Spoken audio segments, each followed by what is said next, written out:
எவனோ ஒருத்தன் வந்து திடீர்னு நான் இன்னொரு வாரிசுன்னு சொல்லி எங்க ஒட்டுமொத்த குடும்பத்தையும் ஆட்டி படைச்சுக்கிட்டு இருக்கான். இப்ப நீங்க சொல்ல போற இந்த விஷயத்துலதான் எங்க குடும்பத்தோட நிலைமைய மாற போகுது. சொல்லுங்க ஐயா, உங்களுக்கு தெரிஞ்ச விஷயத்த சொல்லுங்க.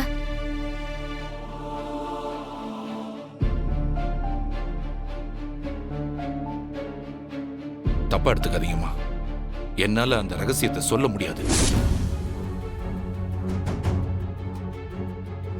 என்ன மன்னிச்சிடுங்கம்மா, என்னால அதை சொல்ல முடியாது. எப்பவும் சொல்லவும் மாட்டேன். தயவு செஞ்சு சொல்லிருங்கய்யா. எனக்கு அது தெரியும்.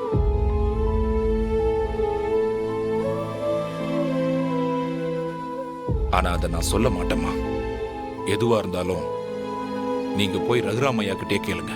அப்படியே நீங்க கேட்டாலும் அவரும் அதை சொல்ல மாட்டாரு. இன்றே டவுன்லோட் செய்து உங்கள் ஃபேவரட் ஷோக்களை என்ஜாய் பண்ணுங்க.